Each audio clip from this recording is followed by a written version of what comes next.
Hi friends, welcome back to Tripathi tutorial. This is Jagat. तो पे मैंने आज आम कौन करवा ना क्लास 10 तुम जो पढ़ुले जनन तार आज आम पार्ट नंबर 6 क्लास करिया। ओके पे मैंने चैनल को जो मैंने नुआ आसीच चैनल को सब्सक्राइब करना मैंने जल्दी जल्दी चैनल को सब्सक्राइब कर दियो जहाँफल आम जहाँ भी अपडेट दवा तार नोटिफिकेशन तुम पाखे जाई पहुंच। ओके पे मैंने चल डेरी करिया स्टार्ट करवा। पे बर्तमान पढ़िया स्त्री जनन तंत्र बा फीमेल रिप्रोडक्टिव सिस्टम है। देख कौन कौच देख पे स्त्री जनन तंत्र मुख्यतः डिंबाशय डिंबवाही नली गर्भाशय आदि को नहीं गठित होता है। फास्ट आस पड़िया डिंबाशय जेटा तुम कह ओभारी उदर गहरर निम्न अंश एक जोड़ा डिंबाशय रही। डिंबाशयर जायक अधिच्छेद डिंबाणु उत्पन्न हुए। सहित डिंबाशय इस्ट्रोजेन और प्रोजेस्टेरोन नामक दुईटी स्त्री हार्मोन खेरित हुए। युवक्रांति पर प्रति मासरे गोटे डिंबाणु पुनः विकसित हुई डिंबाशय बाहरी आसे डिंबवाही नली मध्य प्रवेश करे। डिंबाणुर विकास एक प्राथमिक फलिकल भाव आरंभ होता है।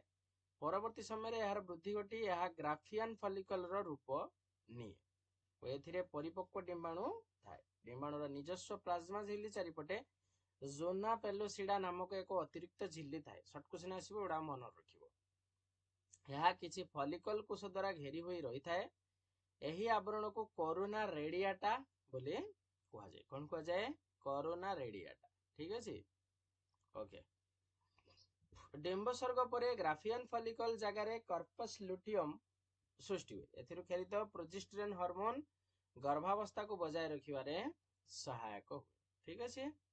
तापर नेक्स्ट डिंबवाही नली। स्त्री शरीर एक जोड़ा डिंबवाही नली रही। यार लंब प्राय 10 रु 12 सेंटीमीटर। डिंबाशय पटकु थिबा डिंबवाही नलीर मुह काहाली सदृश। अन्य पटरे यह जरायु बा गर्भाशय खुली थाए। साधारणतः यही नली मध्य डिंबाणु और शुक्राणुर समान हुई जुग्मज सृष्टि हुए। जुग्मज एवं गर्भाशय प्रवेश करि थाए। ठीक है।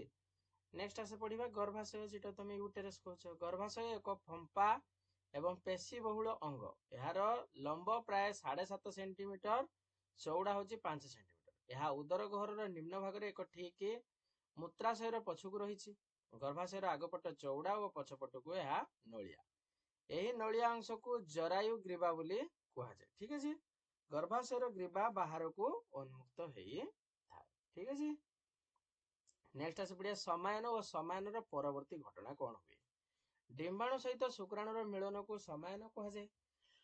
समायन द्वारा एक एकोकोशी जुग्मज सृष्टि हुए। धम विभाजन द्वारा जुग्मजर बारंबार भाजन प्रक्रिया द्वारा एकोकोशी जुग्मजरु एक बहुकोशी ब्लास्टुला सृष्टि हुए। विभेदित ब्लास्टुला ब्लास्टोसिस्ट परिणत हुई गर्भाशयर कांथरे निबिड़ भाव लगी रहे। यही प्रक्रिया को अंतरूपारोपण बोली कहा जाए। ठीक है। भ्रूणबंध व प्लासेंटा जरिया गर्भाशय सहित भ्रूण एक जैविक संबंध स्थापन करे। भ्रूण एवं गर्भाशय उभयंकर किछि अंश द्वारा यह गठित होता है। भ्रूणबंध दे भ्रूण मां शरीर को नाभिरज्जु द्वारा खाद्य और अम्लजान ग्रहण करे। सेपरि भ्रूण मध्य निर्गत वर्ज्यवस्तु प्लासेंटा बाटे दे मां शरीर को और परे बाहर को आसे। अंतरूपण पर ग्लास्टुलेशन प्रक्रिया द्वारा 3टी जायक स्तर विशिष्ट एक ग्लास्टुला तैयारी हुए। गास्ट्रुलार 3टी जायक स्तर होची गोटे होची एक्टोडर्म आउट होची मिसोडर्म आउट होची एंडोडर्म। हला तीनटा तमरो जायक स्तर अछि। गोटे होची तमरो एक्टोडर्म आउट मिसोडर्म आउट होची एंडोडर्म। एबे अंग विकास द्वारा यही 3टी जायक स्तर विभिन्न प्रकार टिश्यू अंग और अंग तंत्र तैयारी हुए। शेष पर्यायर गर्भाशय सृष्टि होता पूर्ण विकसित शिशु प्रसव द्वारा मां शरीर बाहर को आसे। ये गोटे इंपोर्टेंट कथा मन रखिबो डब्बार देइछि। बेले बेले एक असाधारण घटनाक्रमे अंतरूपण प्रक्रिया गर्भाशय मध्य न घटी डिंबवाही नली मध्य घटे। यह आस्थनिक गर्भ बोली कहा जाए। आस्थनिक गर्भधारण जो साधारणतः स्त्री मृत्यु हो पारे। समान नहेले डिंबाणुर आपे आपे मृत्यु हो जाए। हैला एबे से पढ़िबा परिवार नियोजन। परिवार पिला संख्या सीमित रखिबा और संतान भितर उचित व्यवधान रखिबार पद्धति को परिवार नियोजन बोली कहा जाए। भारत सरकार द्वारा यह 1952 मसीह परिवार नियोजन योजना कार्यकारी करि आछि। शॉर्ट क्वेश्चन आसीबो परिवार नियोजन केबेटू कार्यकारी करि आछि। विभिन्न प्रकार परिवार नियोजन पद्धति कौन सी उपाय शुक्राणु और डिंबाणु मिलन रोका जाई पारे गर्भधारण को एड़ा जाई पारे। परिवार नियोजन ପାଇଁ ବ୍ୟବହୃତ ବିଭିନ୍ନ ଉପାୟ ହେଉଛି ଦି ଭାଗରେ ବିଭକ୍ତ। ଗୋଟେ ହେଉଛି ସ୍ଥାୟୀ ପଦ୍ଧତି ଆଉ ଗୋଟେ ହେଉଛି ଅସ୍ଥାୟୀ ପଦ୍ଧତି ହେଲା। ଫାର୍ଷ୍ଟ ଆମେ ଆସି ପଡ଼ିବା ସ୍ଥାୟୀ ପଦ୍ଧତି। ଏହା ଏକ ପ୍ରକାର ଅସ୍ତ୍ରୋପଚାର ପଦ୍ଧତି। ଏହି ପଦ୍ଧତିରେ ମହିଳା ବା ପୁରୁଷଙ୍କ ବନ୍ଧ୍ୟାକରଣ ଅସ୍ତ୍ରୋପଚାର କରାଯାଏ, ଫଳରେ ଭବିଷ୍ୟତରେ ଆଉ ସନ୍ତାନ ଜନ୍ମ ହେବାର ସମ୍ଭାବନା ନଥାଏ। पुरुष बंध्याकरण अस्त्रोपचार को भासोक्टोमी और महिला बंध्याकरण अस्त्रोपचार को ट्यूबोक्टोमी बोली कहुए। आसे जानिबा भासोक्टोमी कौन।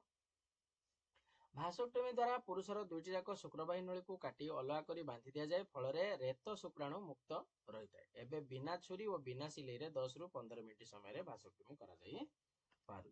नेक्स्ट आसे पढ़िया ट्यूबोक्टोमी। स्त्री शरीर दुईटी जाक डिंबवाही नली को काटी बांधि दि जाए, फल डिंबाणु और शुक्राणु मिलन आ संभव हो पारे ना। ये गला तुम स्थायी पद्धति। एवं पढ़ा अस्थायी पद्धति। भारत सरकार परिवार नियोजन कार्यक्रम विभिन्न प्रकार अस्थायी पद्धति व्यवहार करा जाउछि। एहा द्वारा परिवार नियोजन विभिन्न समय पर्यंत परिचालना करा होछि। सरकार परिवार नियोजन विभाग द्वारा नियुक्ति प्राप्त आशाकर्मी माने परिवार नियोजन कार्यक्रम विषय लोक मानक बुझाउछन्ति। तेणु पिला माने छोट छोट दल रे आशाकर्मी सहित ए विषय आवश्यक स्थल आलोचना कले संदेह दूर होई पारिबो। नेक्स्ट आसे पड़िया मनीष जनन संपर्कित रोग। मनीष जनन मध्य गनेरिया, सिफिलिस, एड्स विभिन्न प्रकार रोग होता है। आस एड्स विषय पढ़ा। एड्स कौन सी प्रकार रोग नुहे, यह मनीष शरीर एक अवस्था जो शरीर रोग प्रतिरोध शक्ति धीरे धीरे नष्ट हो जाए। फल एड्स आक्रांत व्यक्ति कौन सी रोगर सफल प्रतिरोध करने को समर्थ हुए ना। तेणु जेकोसी रोग हेले ताहा आउ भल हुए ना। अर्जित रोग प्रतिरोध शक्ति अभाव हेतु एटा होता है। एड्स विषय खबर 1960 रु मिली आसुला, किंतु 1981 मसीह प्रथम उत्तर अमेरिकार न्यूयॉर्क और कैलिफोर्निया सहर एड्स आक्रांत व्यक्ति को ठाब करागला।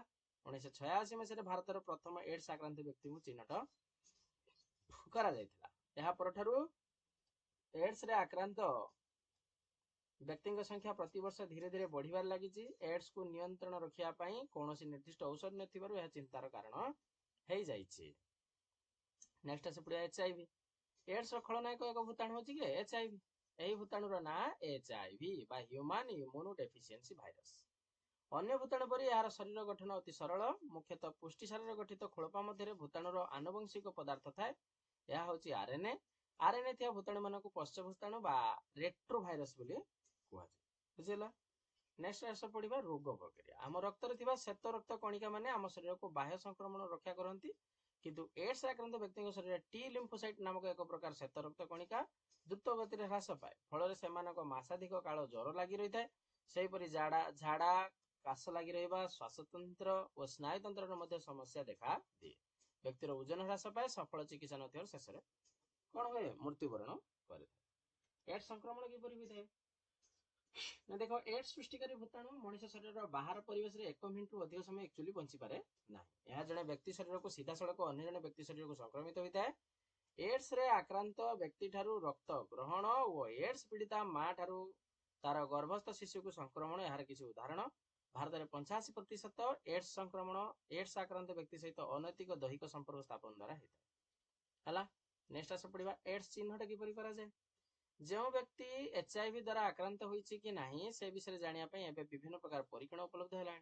रक्त रे एंटीजेन और एंटीबॉडी उपस्थिति अनुसार परीक्षण को हमें 2 भाग करे। गोटे रैपिड एचआईवी परीक्षण आउट होछि तमरो परंपरागत परीक्षागार परीक्षण हला।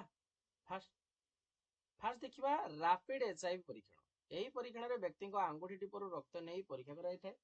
एही परीक्षण पई 20 ରୁ 30 मिनिट समय लागि थाए। एथि पई विशेष यंत्रपातिर आवश्यक हेई न थाए। एही परीक्षण भारत रो सब रक्त भंडार रो उपलब्ध हला। तापर परंपरागत गोटे होछि एलाइजा टेस्ट, गोटे अल्फा टेस्ट, गोटे रीटा टेस्ट, P24 टेस्ट। आज देखिबा एलाइजा टेस्ट। एलाइजा माने होछि enzyme linked immunosorbent assay test. Alpha enzyme linked fluorescent assay. RITA recent infection testing algorithm.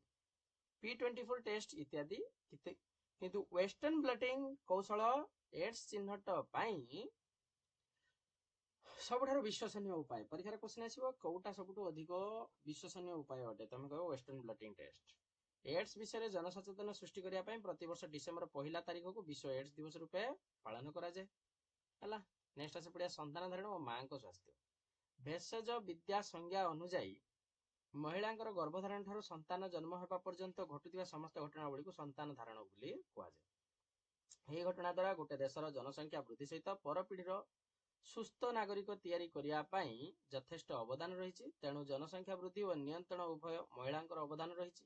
ଏକ ଜନକଲ୍ୟାଣକାରୀ ରାଷ୍ଟ୍ରରେ ମହିଳାଙ୍କର ଗର୍ଭଧାରଣ ଠାରୁ ଶିଶୁ ଜନ୍ମ ତଥା ପ୍ରସବ ପରେ ଉଭୟ ମା ଓ ଶିଶୁର ଯତ୍ନ ନେବା ରାଷ୍ଟ୍ରର ଏକ ମୁଖ୍ୟ ଦାୟିତ୍ୱ। ଏଥି ନିମନ୍ତେ ଗର୍ଭବତୀ ମହିଳା ଓ ଶିଶୁମାନଙ୍କର ଯତ୍ନ ଓ ସୁରକ୍ଷା ପାଇଁ ଆମ ଦେଶର ସମସ୍ତ ସହର ଓ ଗ୍ରାମାଞ୍ଚଳରେ 2005 ମସିହାରୁ ଜାତୀୟ ସ୍ୱାସ୍ଥ୍ୟ ମିଶନ କାର୍ଯ୍ୟକାରୀ ହେଉଛି। ହେଲା, ତାର ସବୁ ଲକ୍ଷ୍ୟ ସବୁ ଦେଖ। ସବୁ ନାଗରିକ ମାନଙ୍କ ନିକଟରେ ସ୍ୱାସ୍ଥ୍ୟ ସେବା ପହଞ୍ଚାଇବା 1। 2 ପ୍ରାଥମିକ ସ୍ୱାସ୍ଥ୍ୟ କେନ୍ଦ୍ର ଗୁଡ଼ିକୁ ଶକ୍ତିଶାଳୀ କରିବା। 3 ହେଉଛି ସଂକ୍ରମଣ ରୋଗର ପ୍ରତିକାର ଓ ନିୟନ୍ତ୍ରଣ କରିବା। 4 ହେଉଛି ସୁସ୍ଥ ଜୀବନଚର୍ଯ୍ୟା ପାଇଁ ପ୍ରୋତ୍ସାହନ ଦେବା। 5 ନମ୍ବର ହେଉଛି ଆଶାକର୍ମୀ ଓ ଅଙ୍ଗନବାଡି ପରି ସଂସ୍ଥାର ଦୃଢୀକରଣ କରିବା। ଏଥିସହିତ କେନ୍ଦ୍ର ସରକାରଙ୍କ ଦ୍ୱାରା ଜନନୀ ସୁରକ୍ଷା ଯୋଜନା, ରାଷ୍ଟ୍ରୀୟ ବାଳ ସ୍ୱାସ୍ଥ୍ୟ କଲ୍ୟାଣ ଯୋଜନା, ରାଷ୍ଟ୍ରୀୟ କିଶୋର ସୁରକ୍ଷା ଯୋଜନା ପରି ଅନେକ ଯୋଜନା କାର୍ଯ୍ୟକାରୀ ହଉଛି। ହେଲା, ତାପରେ ନେକ୍ସଟ ଆସ ପଢିବା ଜନନୀ ସୁରକ୍ଷା ଯୋଜନା। ଏହି ଯୋଜନା ମାଧ୍ୟମରେ ଜଣେ ସ୍ତ୍ରୀ ଲୋକର ପ୍ରସବ ପୂର୍ବକାଳୀନ, ପ୍ରସବକାଳୀନ, ପ୍ରସବ ପରକାଳୀନ ସ୍ୱାସ୍ଥ୍ୟର ଯତ୍ନ ନେବା ପାଇଁ ବ୍ୟବସ୍ଥା କରାଯାଉଛି। ପ୍ରସବ ପୂର୍ବରୁ ମହିଳାମାନଙ୍କୁ ମାଗଣାରେ ଲୌହ ଓ ଫୋଲିକ ଏସିଡ ବଟିକା ବଣ୍ଟାଯାଉଛି।